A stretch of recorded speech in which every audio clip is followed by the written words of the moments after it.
Thank you. I'd like to start by asking, is there anybody here who has not been introduced yet? Well, give yourselves a round of applause. Now, actually, I used to come to events like this wishing that they would get around to mentioning my name at some point, and all of the public servants who have been introduced today have been working very hard and trying to examine this particular issue. And that's why I'm here today, to talk to you about some energy issues that affect New York State, but particularly Long Island. Now, energy has been on the minds of Long Island residents lately, not only because of the spiraling energy costs, but by the proposal of Broadwater to locate a liquefied natural gas facility in Long Island Sound. Before I get to that, since this is my first opportunity to address Long Island residents, I'd like to tell you a little bit about myself and my connection to Long Island. Though I was born in Brooklyn and kind of shuttled between Brooklyn and Harlem, and my first... Hold it till I get back there. I moved to Long Island with my family in 1958, and the reason my family moved here is because the New York City public school system would not at that time educate a legally blind student with their classmates. They would put them in special education. But when I started school here in Long Island, I went to the Little Red Train Nursery School on Jerusalem Avenue in Hempstead and in Uniondale. Then in 1959, I went to Marshall Primary School on East Marshall Street in Hempstead, New York.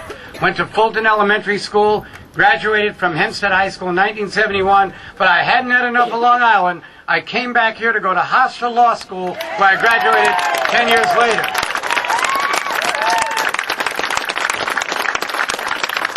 You know, I think I'm the only American that graduated from nursery school across the street from where they graduated law school.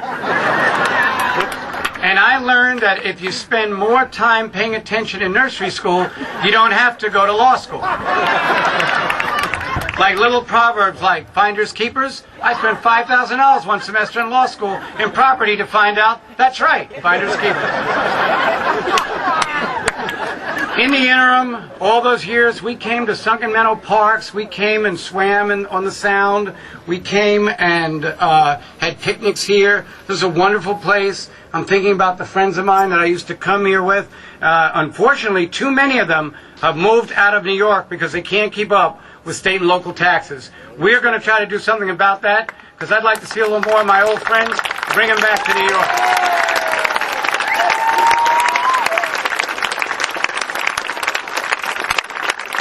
One thing that I remember about growing up in Long Island is that a lot of things changed, but the Sound remained the same.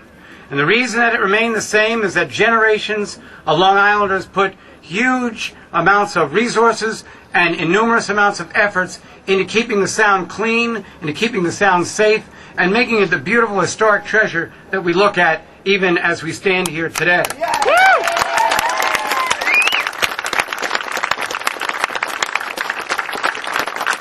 So I came here today to assure the residents of Long Island that I want to protect Long Island Sound.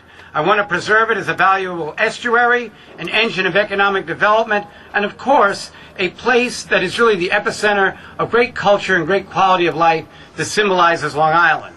When I became lieutenant governor, I got involved in the Broadwater issue. I met with advocates from both sides going back to last June and as late as February 6th when I had a meeting. If this were just an energy issue, perhaps we might have made a different decision. We did appreciate the presentation that Broadwater made. It was far more sensitive than similar presentations that I've heard. But the fact is, it is not what Long Island Sound needs.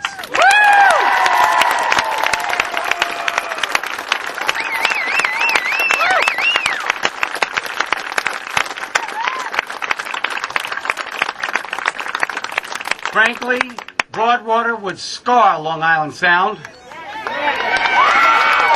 and it would establish a very dangerous precedent of industrializing a waterway that generations of people have spent millions of dollars trying to preserve.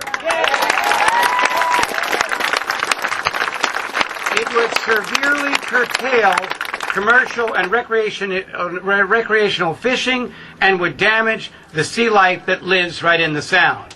Long Islanders have been speaking out about this for nearly 18 months. I may not see very well, but I hear all of you.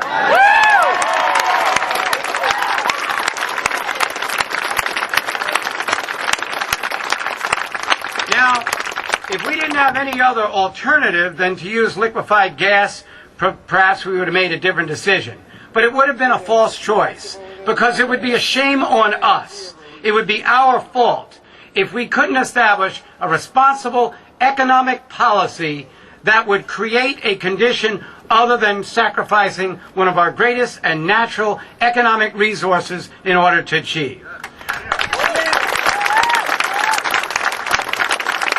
For this reason, I was very happy to be briefed by the New York State Department of State yesterday as to their now latest official rendering of a determination on this issue.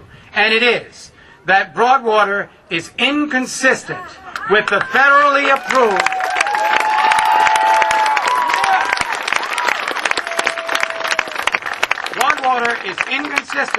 with the federally approved Long Island Sound Management Plan.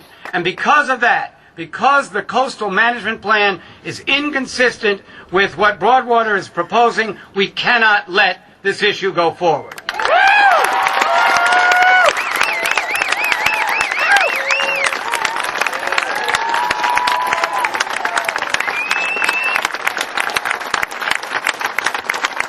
Thank you.